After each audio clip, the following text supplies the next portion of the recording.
En fait, tous les deux. Eh, il est super au point. On est venu pour la compète, donc là on est en pleine prépa de la saison.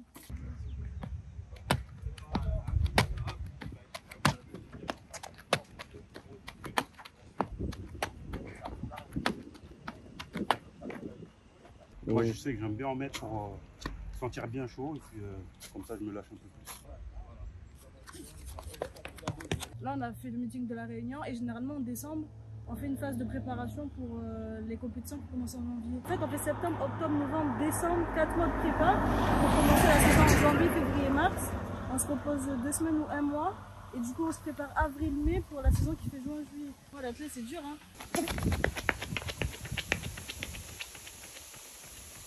En fait, on a une période en début de saison où tu travailles un petit peu le cardio, mais ça reste des fractionnés et c'est pas des fractionnés d'une demi-heure, tu vois. Ça reste des petites séances de 15-20 minutes, mais dans le sprint, en fait, les fibres musculaires que tu utilises, elles sont genre si on s'amuse à faire trop de demi-fond, tu sais, on va perdre nos fibres rapides.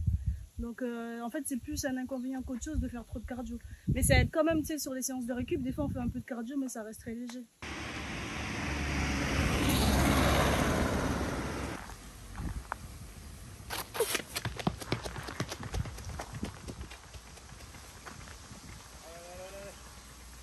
Vous avez tout local, c'est de la chance ça. Du coup, vous avez des aliments de bonne qualité.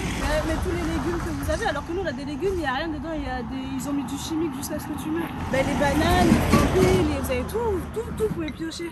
Après, en fait, quand tu manges hors saison, le légume que tu as, il a moins de qualité, il a moins de vitamines et tout. Je pense aussi qu'ils mangent beaucoup de viande. Ils Beaucoup de viande et beaucoup frit.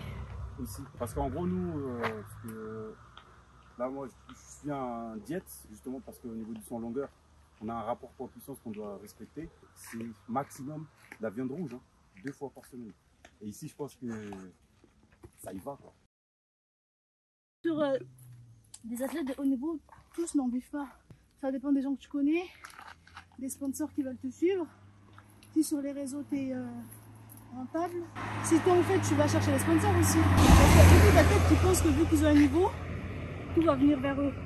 Sauf qu'en athlète, si t'es pas champion olympique, on s'en fout. Mais il y a beaucoup d'athlètes qui ont fait les JO qui en vivent pas du tout, tu vois.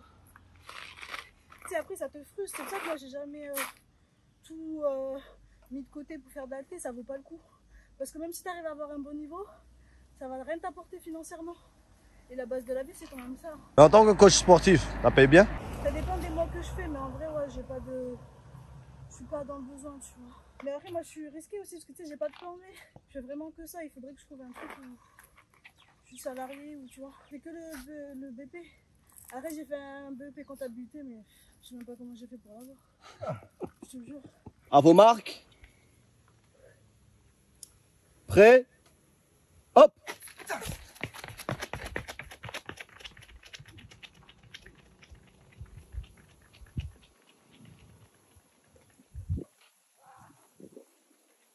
Au niveau du sprint, il y a un peu de tout, mais généralement, c'est à partir de 32 où ils arrêtent. Mais t'en as, ils continuent jusqu'à 35, 37.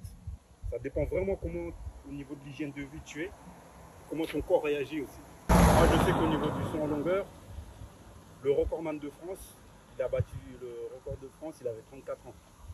Et à 35 ans, il faisait déjà encore des top perfs. Donc moi, je me donne jusqu'à 35. Tchi, après, je me dis, bon,